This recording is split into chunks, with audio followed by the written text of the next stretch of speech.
Hi YouTube. I'm not gonna beat around the bush. You read the title. You know why you're here. No cheesy intros. This is how you disconnect the oil pan. First thing you do, take off your wheels. I took out the coilovers just for more room. Disconnect the sway bar. Then you gotta get the steering rack. That to me personally was the hardest part because I couldn't wiggle it out. It took me forever to do that and to find all the bolts. One thing people didn't really mention was that you have to hold up your engine because I don't know if you can see. Let's see from down here. Toe straps are hanging around the motor mounts right now on both sides. Now you can see I already got the oil pan off. You got to drop the subframe. The subframe has, I think, let's see, 10 bolts in total. I have it behind my seat.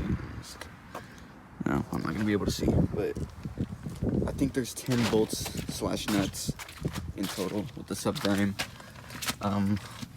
There's one back here. There's one inside this cubby to the motor mount. It's a nut. These two to the upper control arms. There's a deep one that goes through right here, like where you see this little ramp. There's one that goes there, sticks up into the car. Just mirror it with the other side. I'm trying to think if there's anything else.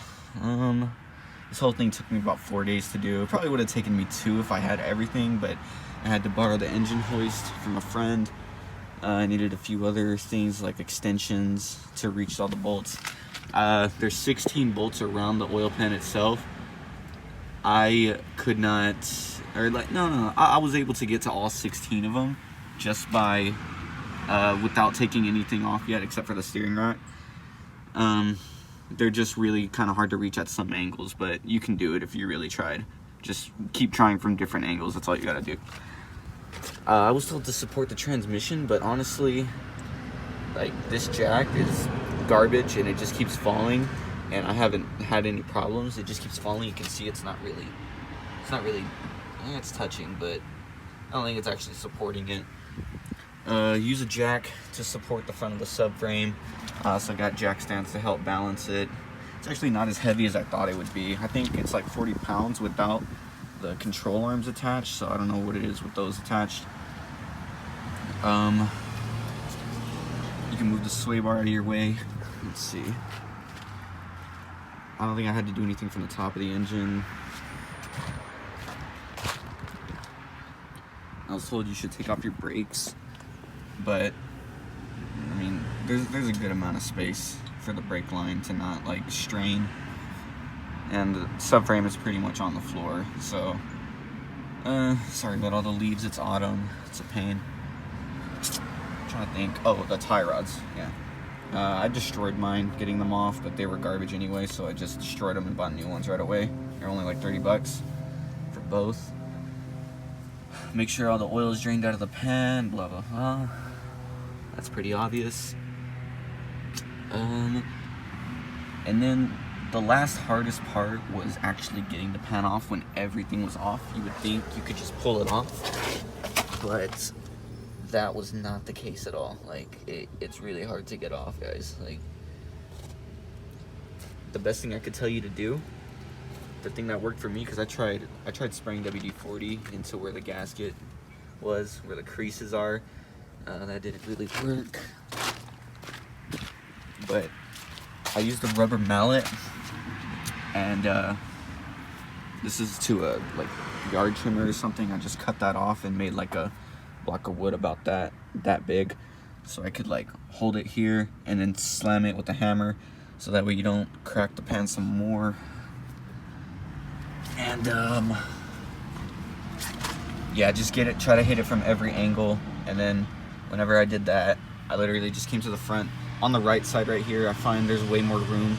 The steering rack's hanging from that side, and there's this exhaust, some other shit that blocks you. So just take a rubber mallet and just slam it as hard as you want. It's not gonna break as long as it's a rubber mallet. Don't be dumb. I did hit it a few times with my steel hammer, but that's only because I was getting pissed. And then I was like, well, I told my friend to let me borrow his rubber mallet, so He did, and it worked like a fucking charm. So, rubber mallet for the last step. And after that, you got your oil pan off, you can fix your crack, you can replace it, whatever you think will work.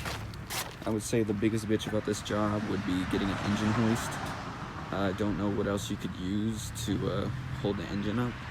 I think maybe a strut bar and a chain and a tow strap just to wrap around the mounts. That's pretty much all it's holding up by right now. So yeah, before you disconnect the subframe, you have to have your motor lifted up. I don't know about lift it up. It would help to lift it up a little bit with an engine hoist, but you do have to have it held up. Can't stress that enough. I almost forgot about that. Subframe was coming down, and everything else was too. So yeah, that's about it. If there's anything else I can think of, just read the description. If there's something I forgot, I'll put it there.